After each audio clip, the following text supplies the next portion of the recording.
kid, my first love of this music came from actually watching Judy Garland on New York's Nostalgia Network, which, you know, other kids were watching Sesame Street and I was watching these old black and white shows.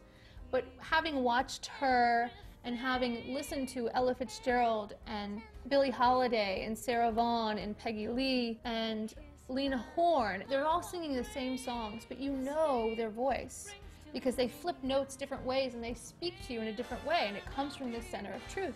And as a performer, as a singer, I try to give that. You're giving yourself. I always say that, you know, you are your most naked emotionally when you're singing because that's your soul.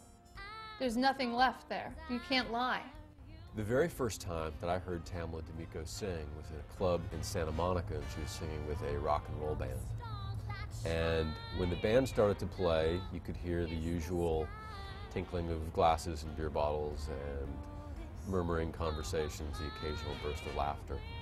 And when Tamela started to sing, all of that disappeared, and people started walking in from the bar, getting closer to the stage. Peter Krause had come to watch me perform one night in Santa Monica, and from that point on, he was like, you know, what's going on with your album? Are you recording? What's going on? And I had gotten Jimmy Hoyson to produce it and Chris Walden to do the arrangements and all these first call musicians to come and perform on the album, but I had lost my financing. So he, on my birthday actually, had called to wish me happy birthday and said, you know, what's going on with the album? And I said, oh my God, the worst thing has happened. I've lost my financing and I don't know what we're going to do because we have all these fabulous people to record at Capitol Records. And he said, well, you know what? I think I'm gonna help you out. I'm in a position where I can help you out to record the album. You know, how much do you need and whatnot. And of course, for any artist to hear something like that, you're like, what? I'm sorry, can you repeat that? You know? There were times prior in my career when I wanted to make things happen, and I wish that there had been somebody around to help me get what I felt I had to offer out there. And I felt that what Tamela had to offer was very unique and very pleasing, because the music that you wanted to record was warm, it was bright, it was real, and it was very honest. With asylum in my dreams of faded light, a broken melody.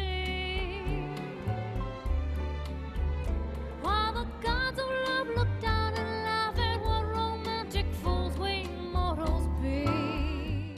As you know, today a lot of albums are made piecemeal.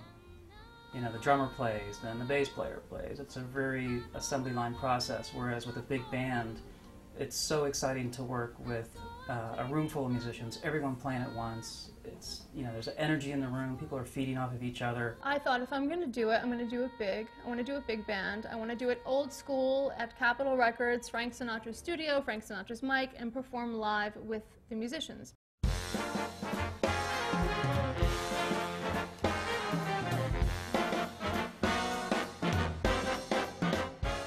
From the very beginning, I sat down with Jimmy Hoyson, my record producer, and I decided that I wanted to make a real kind of old school album, a real record from back in the day. When I was a kid, I used to sit and look at my parents' record collection, and just sitting down with them and opening a record, which of course it's before my time and nobody knows what they are anymore really, unless you're a collector. But when you open an album from back in the day, it tells a story, and the actual concept is there on the page. It's not like you choose a song, you look at a song, and you play that song. You would listen from beginning to end. We recorded in Studio A, which is a really famous room, huge history there. Frank Sinatra, of course, Dean Martin, and a lot of other people.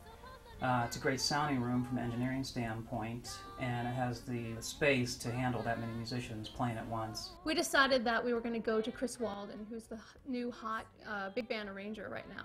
I said, you know, I have a certain idea that I want for each song, but I want to toss it to you because you're such a genius at what you do. And, you know, once I come up with the song list, let's see where we go from there. So I went back and forth to New York and researched, you know, what's kind of working in the jazz world right now. What can we do that would be contemporary and new? So the first thing that I wanted to record was Frank Sinatra's One for My Baby. I could tell you a lie, but you've gotta be true, true to your code.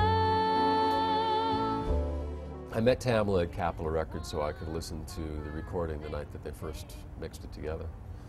And I could feel it in the walls. You know, the Beatles recorded there, Frank Sinatra recorded there, and I was very pleased to know that Tamela had gotten to record her album the way that she wanted to record her album. Well, I think we were going for an album that was really strong from top to bottom, much like the albums of that time period. A lot of the albums today, you find one or two strong songs, and the rest of the album is kind of filler. So we really wanted to do something that from top to bottom took you on an emotional roller coaster. Every song was strong, and you know, it was like in the olden days where you sat and you listened to the whole album. You just didn't download one song from iTunes, and that's all you wanted to hear. This music has such a romanticism that goes along with it that it just stands the test of time because they're good songs.